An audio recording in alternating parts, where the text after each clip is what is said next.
Nuclear thermal rocket.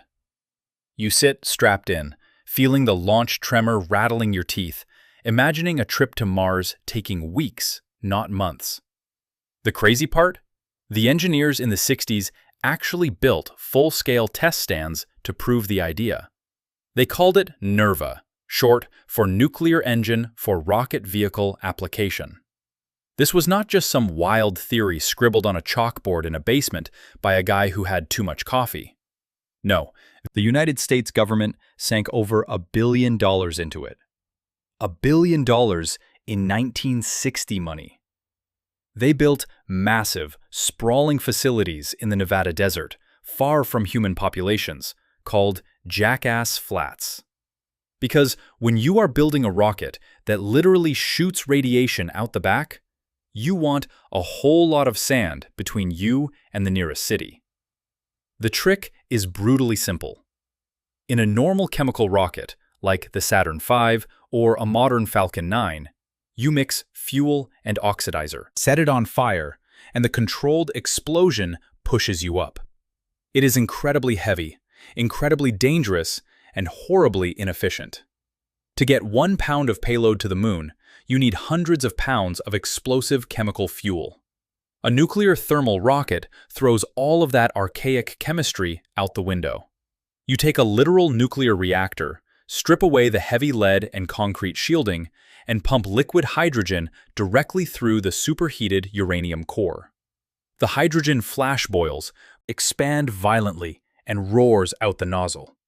That heat gives you an absurd, terrifying amount of push for every single kilogram burned, far beating the chemical engines we still rely on today. We are talking about doubling the efficiency of the best rockets humanity has ever built. Tests out in the remote deserts proved the reactor wouldn't instantly melt the hardware. In fact, the engines ran beautifully. They fired them up on the test stands, and the thrust was staggering. It wasn't theory anymore. It was glowing, radioactive metal, generating actual, usable thrust. Designers quickly sketched Mars missions that chopped travel time in half. Why does travel time matter so much? Because deep space actively wants to kill you. The longer you are out there, the more cosmic radiation destroys your DNA, the more your muscles atrophy in zero gravity, and the more food, water, and breathable air you have to drag with you. Faster trips meant less radiation soaking the crew and massively reduced life support requirements. It made Mars not just a science fiction dream, but a logistical, achievable reality by the late 1970s. But then, the world flinched. The idea wasn't killed by melting metals or catastrophic failures on the test stand. It was choked out by politics. Expanding a nuclear program right alongside populated areas gave politicians severe heartburn. In the late 60s and early 70s, the public was hyper-aware of the Cold War. They remembered atmospheric nuclear testing, classrooms doing duck and cover drills, and the environmental movement was just finding its voice. The thought of putting a nuclear reactor on top of a giant firecracker and launching it from Florida terrified lawmakers. What if the launch rocket exploded on the pad? What if the reactor fell back to Earth and landed on a major city? The statistical probability was low, but the political optics were a nightmare. Funding shifted to projects with better PR. NASA's budget was ruthlessly slashed after the Apollo moon landings, and they had to choose between funding the space shuttle or funding the highly controversial Mars nuclear rocket. They chose the shuttle because it promised cheap, routine access to low Earth orbit, a promise it notoriously failed to keep. The test engines went completely quiet. The massive test stands at Jackass Flats were abandoned to the desert wind. Hardware rusted under tarps in the desert sun.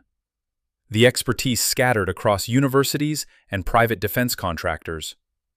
We lost the political nerve to pull the trigger on a true space-age propulsion system, moving human plans for deep space decades into the future just to avoid a bad headline. Space-based solar power. Imagine an array of mirrors floating miles above the weather, catching sunlight 24 hours a day and feeding it straight to the power-hungry cities below. The space race engineers didn't just dream this up. They ran the vicious, terrifying math, and the numbers actually worked.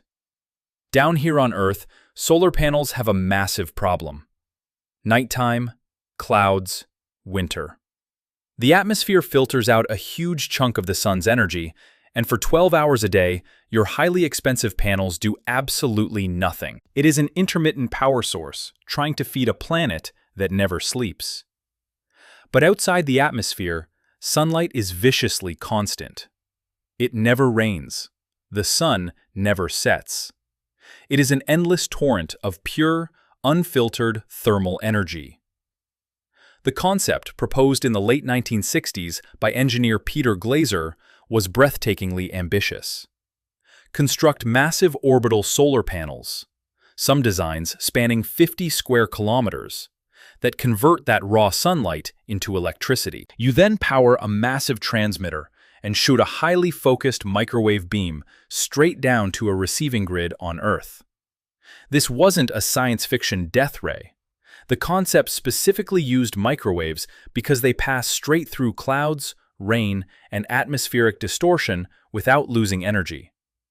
They are essentially invisible to the weather.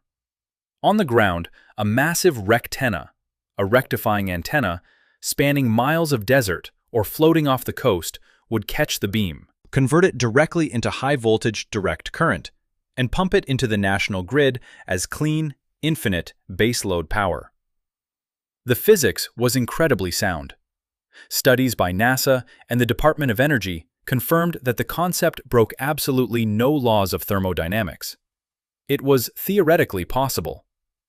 The problem was the mind-numbing logistics of building it with 1970s technology. Getting arrays the size of Manhattan into orbit required heavy lift capabilities that simply didn't exist. You couldn't just launch a finished solar panel on a Saturn V rocket. You had to launch tens of thousands of modular parts and assemble them in the vacuum of space. This meant establishing massive orbital construction yards, employing astronauts doing highly dangerous construction spacewalks for months on end, or developing advanced robotics that were decades away from reality. And the cost? In the 1970s, launching a single pound to orbit cost thousands of dollars. The staggering economics of launching millions of pounds of solar panels made the energy they would produce far more expensive than just burning cheap coal or building terrestrial nuclear plants. But the real fatal blow to space solar wasn't just money.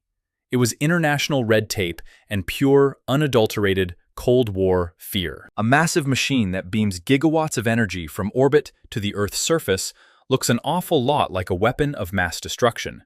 Even if engineers swore the microwave beam was too diffuse to burn anything, politicians didn't care. What if you missed the rectenna by a few miles?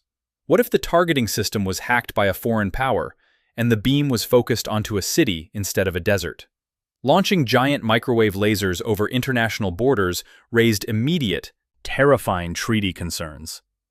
The Soviet Union would absolutely never tolerate an American energy satellite hovering permanently above them, and vice versa. Investors bolted. The required upfront capital was the size of small nations' gross domestic products. If we had aggressively treated orbital energy like national infrastructure instead of a sci-fi novelty, if we had heavily invested in cheap, reusable, heavy-lift rockets 40 years ago, the climate conversation today would look entirely different.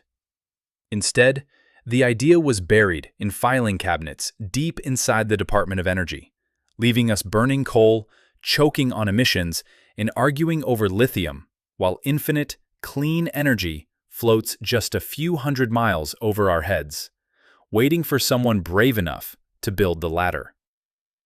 Project Orion. In the late 1950s, some of the world's most brilliant physicists, including Freeman Dyson and Ted Taylor, mapped a deeply unconventional, terrifyingly brilliant path to Saturn. The idea was absolute madness, yet physically flawless. It was the ultimate middle finger to gravity. You don't build a delicate, thin-walled rocket. You build a battleship. A massive, heavily armored steel hull weighing thousands of tons. And instead of mixing liquid oxygen and kerosene in a precisely machined pump, you power the ship by dropping literal atomic bombs out the back. The sheer shockwave of each nuclear blast, a superheated, vaporized propellant plasma, kicks a massive steel pusher plate at the rear of the ship, violently driving it forward into the vacuum. Engineers designed an intricate, massive shock absorber system using giant pneumatic pistons to turn the violent, teeth-rattling impact of hundreds of nuclear explosions into a smooth, steady acceleration for the crew inside. It sounds like a bad joke cooked up by a mad scientist, but it wasn't. It was heavily classified and heavily funded. General Atomics received actual government funding to study it. The math worked so well that they decided to test it. They built a scaled-down prototype, affectionately known as Put-Put, that used conventional high explosives. They set it off. The explosives detonated in sequence beneath the pusher plate, and the little ship popped perfectly into the air, proving the pusher plate concept worked beautifully. The shock waves didn't shatter the craft. They rode them like a surfer on an ocean wave. The math showed Orion was the ultimate brute force answer to deep space travel.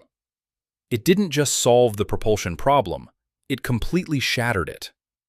Orion could lift tens of thousands of tons into orbit in a single launch. It could fly like a bruised, irradiated skyscraper, carrying hundreds of crew members, massive scientific payloads, heavily shielded radiation shelters, and entirely self-sustaining habitats. Calculations showed it could reach Mars by 1965, and Saturn, heavily crewed, by 1970.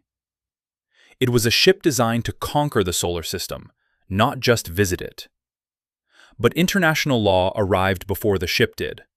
The political reality was catching up with the physics.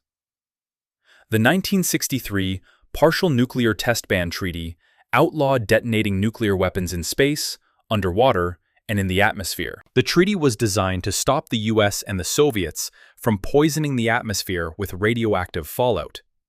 But it caught Orion in the crossfire. The political nightmare of blasting hundreds of warheads just to get off the ground from a Nevada launch site was absolutely impossible to sell to a terrified Cold War public. The idea of accidental fallout from a launch failure, what if the rocket didn't make orbit and hundreds of unexploded atomic bombs fell back onto a city, was entirely unacceptable to every politician in Washington. Furthermore, military leaders realized that a massive armored ship capable of dropping hundreds of nuclear bombs for propulsion could just as easily drop them on enemy cities from orbit. It was the ultimate space dreadnought, and nobody wanted to start an orbital arms race that ended in nuclear annihilation. Orion was legislated out of existence. Its files were locked in classified vaults. Freeman Dyson, one of its lead architects, lamented its passing, calling it the first time in human history that a major expansion of human power was willfully, permanently abandoned. We were forced to crawl through the solar system on glorified chemical fireworks, abandoning the atomic wave that could have made humanity a true multiplanetary species before cell phones were even invented. The dream of Saturn slipped away, replaced by the reality of low Earth orbit. The Sea Dragon. Rocket pioneer Robert Truax looked at the delicate, pristine rockets of 1962 and decided aerospace engineers were thinking entirely too small, too fragile, and far too expensively. Rockets like the American Saturn V were built like luxury European sports cars. They required massive, sterile cleanrooms, aerospace-grade aluminum, microscopic machining tolerances, and tens of thousands of highly specialized engineers to assemble. They were incredibly, mind-bogglingly expensive. And the worst part? You threw them away after one single use, dropping millions of dollars of hardware into the Atlantic Ocean. Truax, a visionary who hated waste, proposed the exact opposite: the Big Dumb Booster. Instead of clean rooms and thin-walled aluminum, the Sea Dragon was going to be built in naval shipyards, out of thick, cheap, submarine-grade steel, by guys with blowtorches, hard hats, and welding masks. It wasn't aerospace. It was heavy naval industry applied to the stars. It was a massive, brutal, simple machine fueled by the cheapest propellants available: liquid oxygen and kerosene. How massive? Over 500 feet tall and 75 feet wide. It was so impossibly large that it couldn't be launched from a standard concrete pad at Cape Canaveral or Vandenberg. The sheer acoustic force of the engines, the sheer vibration, would have completely shattered the launch complex and broken windows for miles. So, Truax engineered an elegant, insane solution.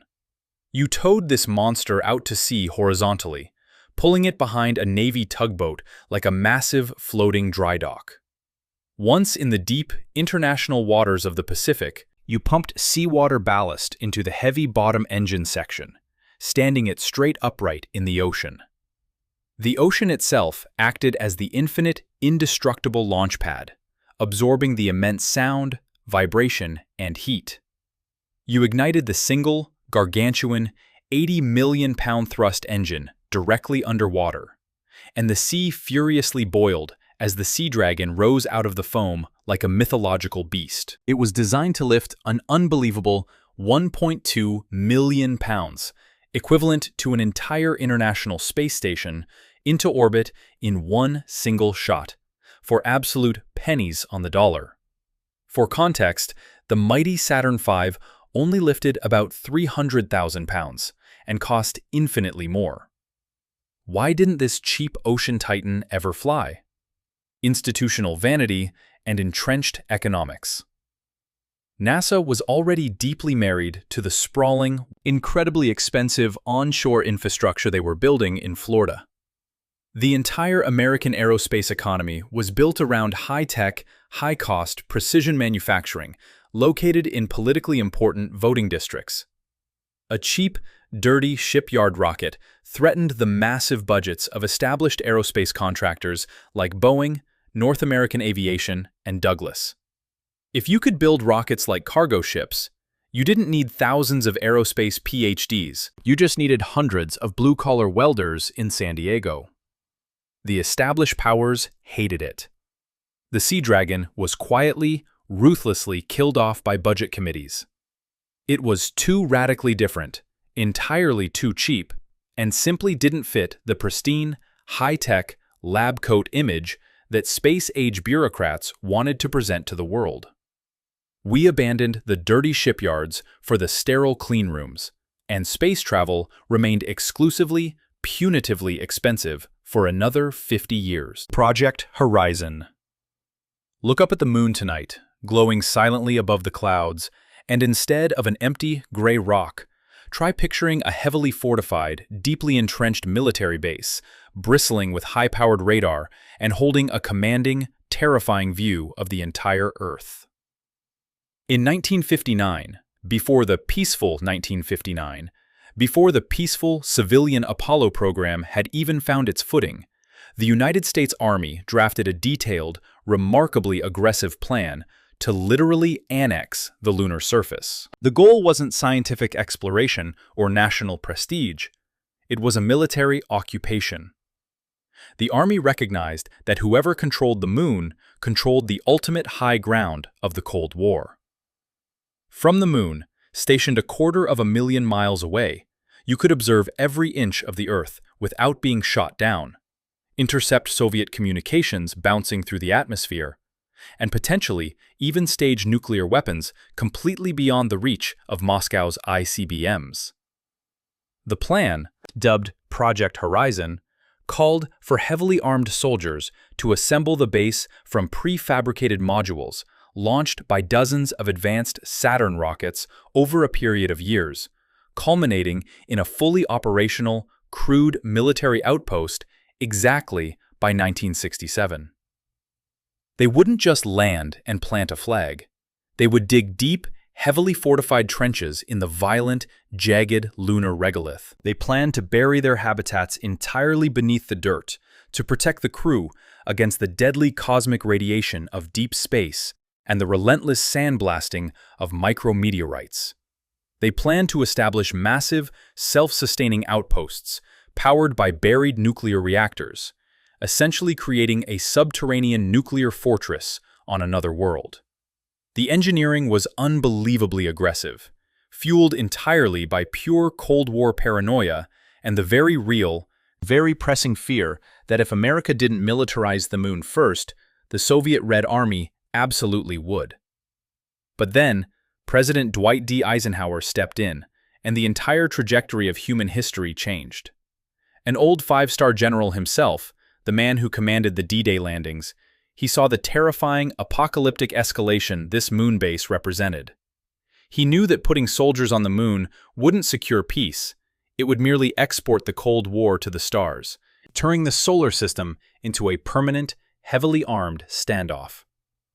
Eisenhower ruthlessly stripped the space program from the military's absolute control, breaking the Army's dream, and handed the keys to space to a brand new, strictly civilian agency called NASA.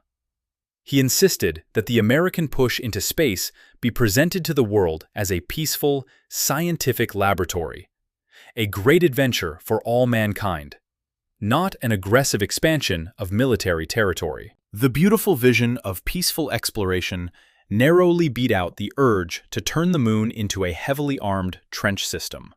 Project Horizon was instantly erased, locked tightly in classified Pentagon vaults for decades to keep the Cold War from spilling onto the lunar regolith. We got a peaceful, inspiring Apollo program instead, driven by geology, science, and national prestige. But we sacrificed a brutal timeline that would have put permanent, heavily armed human boots on another world by the end of the 60s. Had Horizon moved forward, the 20th century would have seen humanity heavily established on two worlds, though likely at the devastating cost of terrifying, permanent orbital tensions. The Boeing X-20 Dyna-Soar.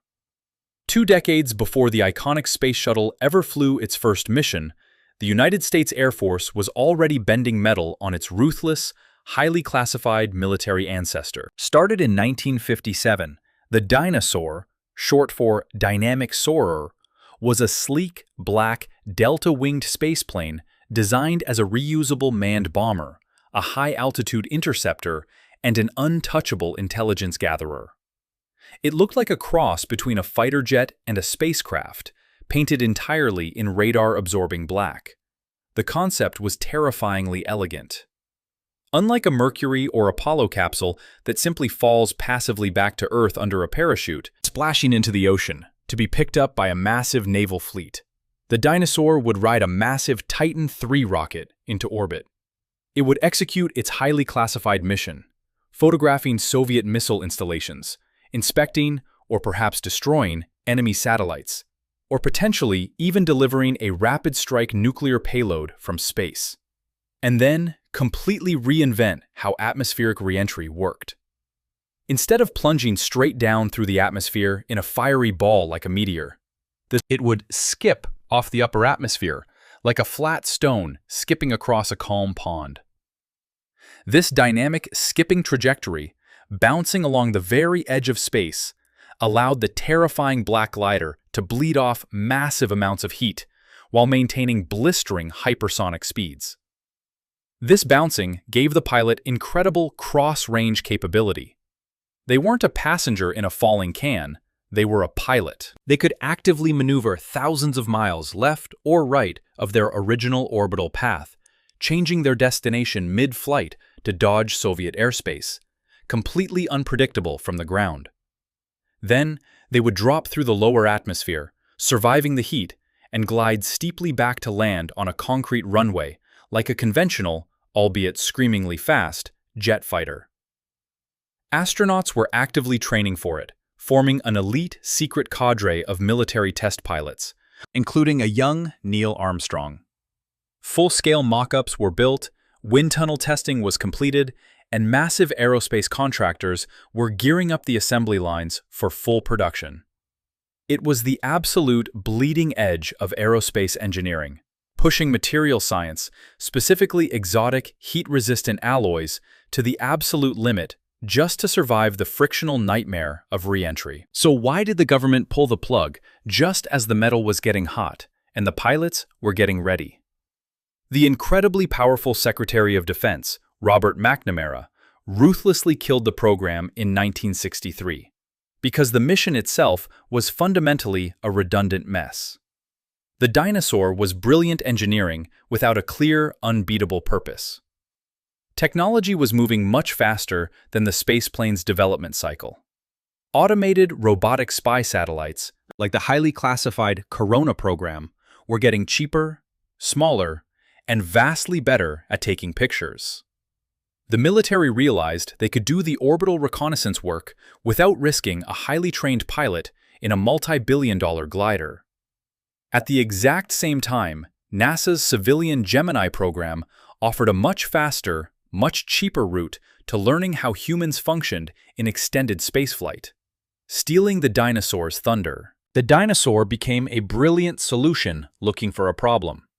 It was grounded just miles from the finish line, its mock-ups scrapped, its metal repurposed. Its sudden death delayed the winged, reusable spacecraft concept by 20 entire years. It cost American aerospace engineering 2 decades of critical hypersonic flight experience, leaving the space shuttle designers decades later to basically reinvent the wheel. Struggling to solve re-entry problems, the Dyna-Soar team had already mapped out in the 60s. The Manned Orbiting Laboratory. In the mid-1960s, while the public watched the bright, shiny triumphs of the Gemini and Apollo programs, glued to their television screens as astronauts learned to spacewalk, the U.S. Air Force quietly launched a massive, highly classified program to put military spies directly in orbit. The original plan for the Manned Orbiting Laboratory, or MOL, looking like a long, cylindrical, 60-foot lab attached to the back of a modified, heavily shielded Gemini capsule. Military astronauts, pulled from the elite ranks of test pilots and sworn to absolute secrecy, were trained in hidden facilities. They couldn't tell their families what their actual mission was. They were just Air Force personnel. They were meant to launch atop a massive Titan 3C rocket, stay in orbit for weeks at a time, absolutely alone over enemy territory, and manually operate high-powered, classified optics and intelligence-gathering gear. At the time, early computers, spinning magnetic tapes, and automated cameras simply couldn't handle the nuanced, real-time decision-making required for deep, strategic intelligence work. The military desperately wanted human eyes making the call, orienting the massive telescope, interpreting cloud cover over Siberia, and zeroing in on Soviet nuclear missile silos and deep-water submarine pens. If war broke out on the ground, the men in the MOL were meant to be the ultimate, untouchable spotters. They even built a massive, dedicated launch pad, Space Launch Complex 6, down at Vandenberg Air Force Base in California, specifically to launch the MOL into polar orbits that would carry it over Soviet territory, a path you simply couldn't take from Florida. So why did this massive, highly funded secret laboratory never host a single sniper-scoped astronaut? Why was it erased from the history books? Robots simply got too good, too fast. The military hardware sector was innovating at a terrifying, relentless pace.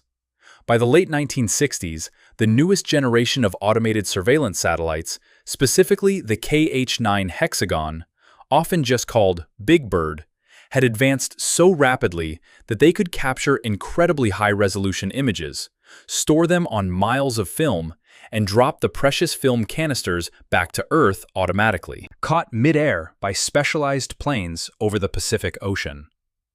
Risking human lives, dealing with the massive, heavy overhead of life support systems, oxygen, food, water, radiation shielding, and the sheer astronomical cost of a manned spy station made zero strategic sense to military accountants when a silent, obedient machine could do it better, cheaper, and without ever needing to breathe or sleep. In 1969, the program was violently, abruptly canceled. The military astronauts were quietly absorbed into NASA. The beautiful, complex hardware was scattered or scrapped, and Launch Complex 6 sat completely empty and rusting in the California fog for decades. The MOL wasn't erased by a lack of funding or political cowardice. It was erased by the relentless, ruthless advance of automated technology. A harsh, enduring reminder that even in the vastness of space, humans are constantly, desperately competing against the machines they build. The Chrysler SERV.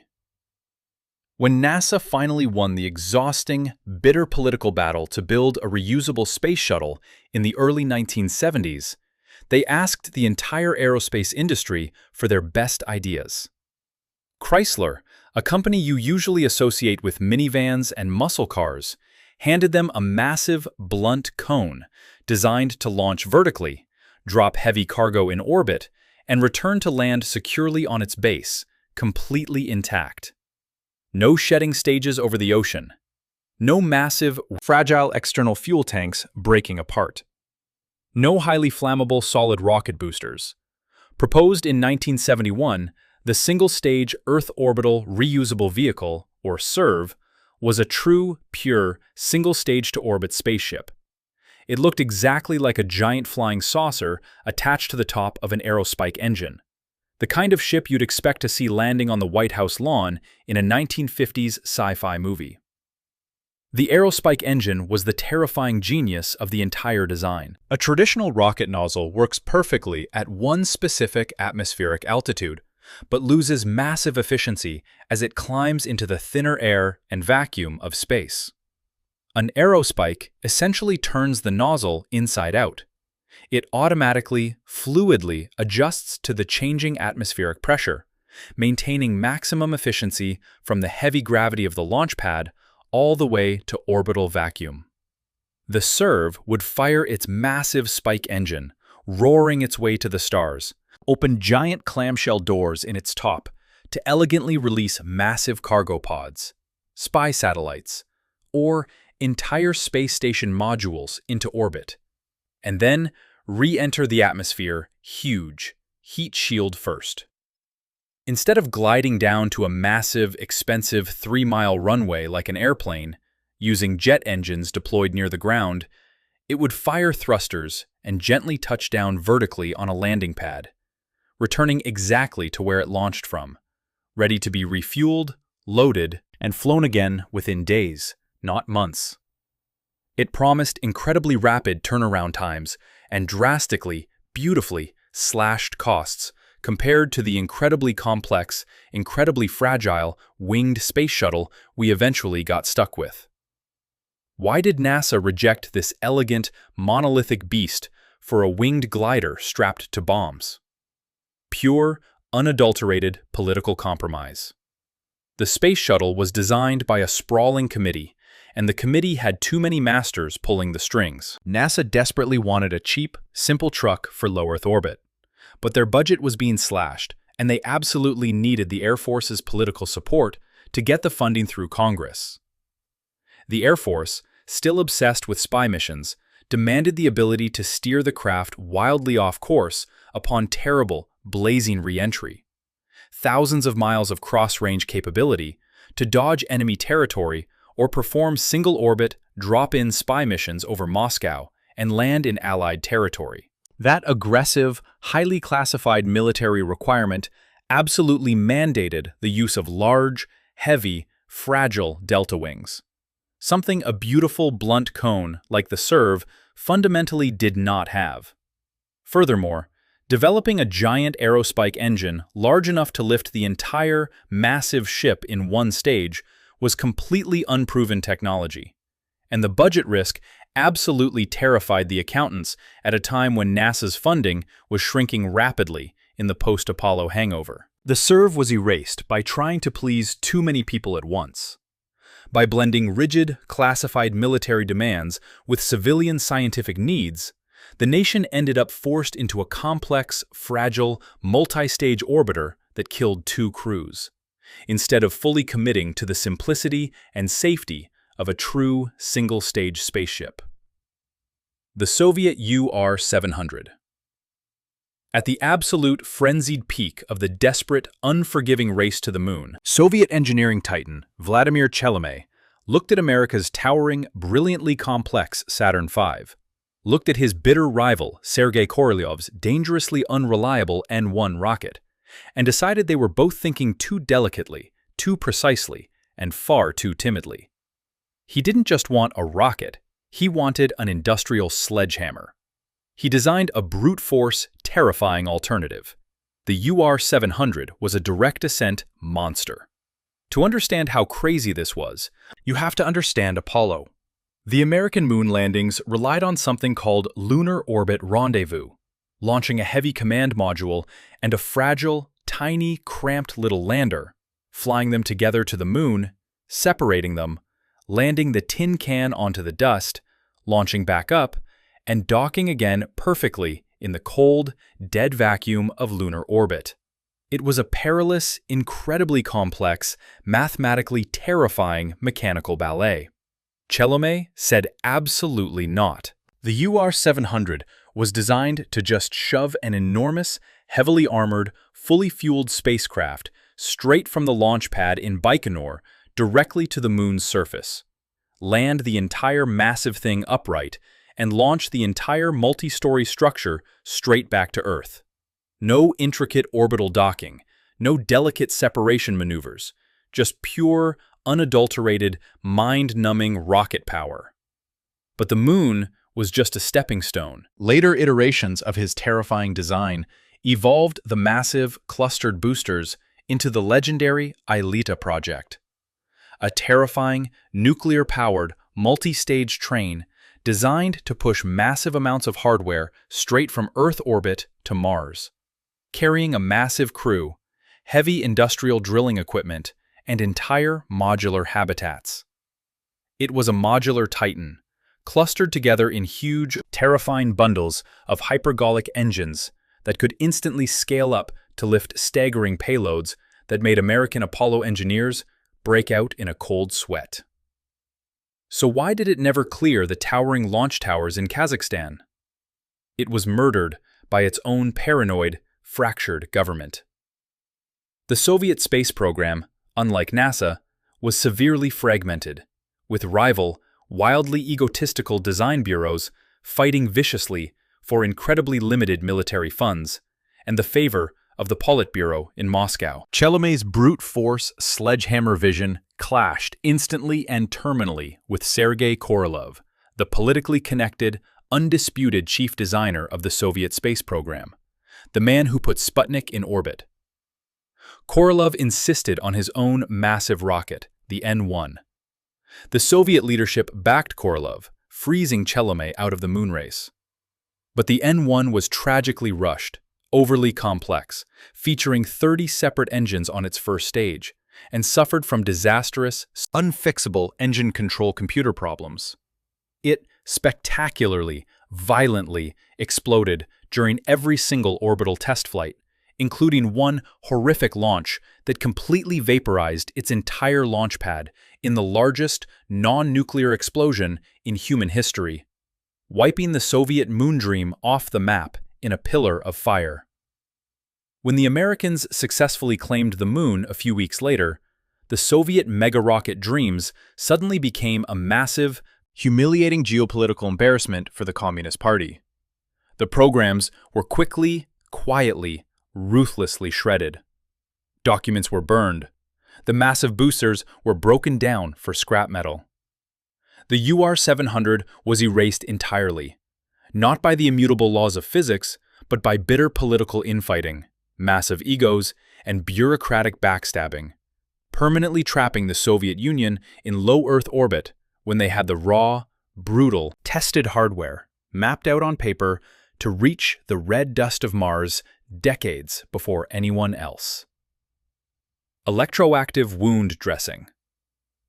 Imagine a combat medic under unforgiving, deafening mortar fire in a remote desert, slapping a startlingly simple-looking piece of futuristic gauze onto a massive, life-threatening trauma wound.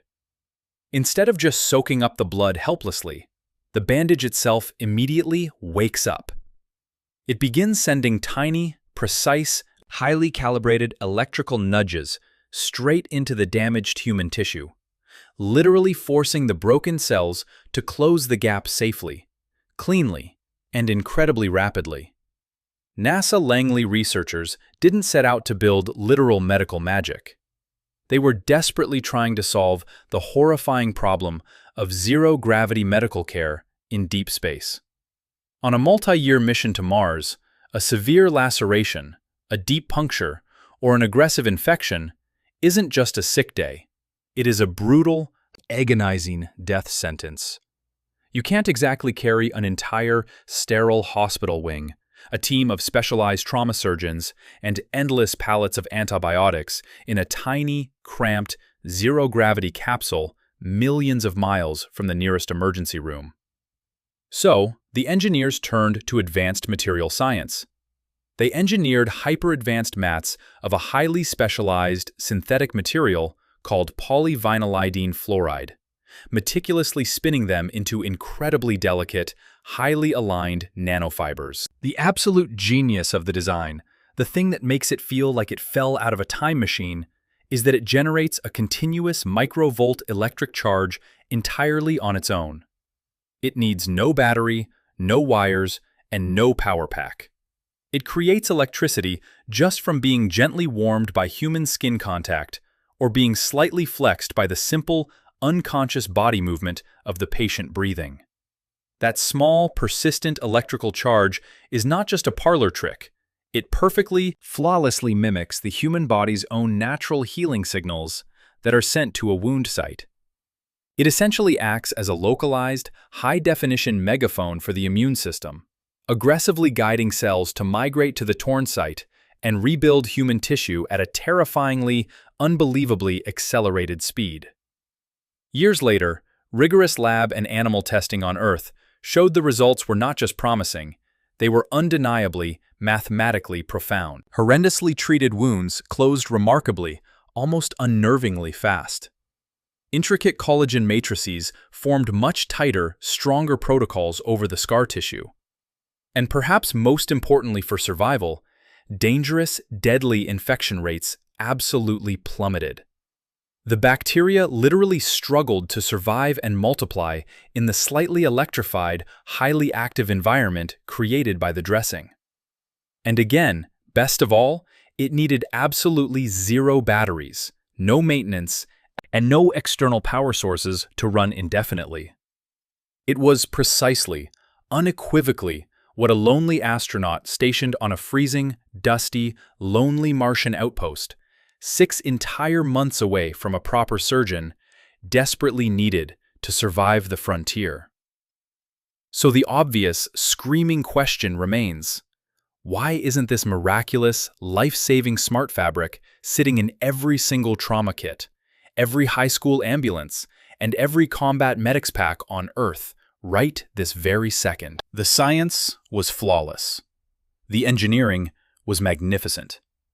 But the translation of that genius into the commercial world hit a massive, towering, completely impenetrable brick wall of bureaucratic red tape. Medical regulation, by its very cautious nature, demands excruciatingly long, incredibly, punishingly expensive clinical trials before a new technology can touch human skin.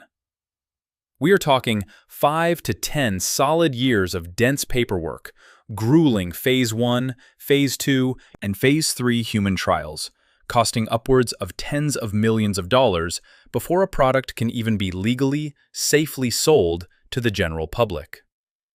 On top of that, cynical pharmaceutical manufacturers demand proven, massive markets and easy, cheap, pre-existing supply chains.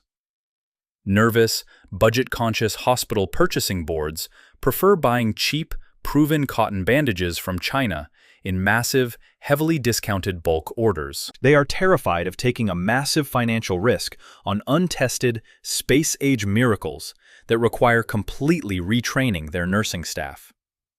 That commercial and regulatory gap, the notorious Valley of Death, connecting brilliant government laboratories to commercial, profit-driven hospital suppliers, kept a life-saving, world-changing prototype trapped in the lab for decades, collecting dust instead of saving lives.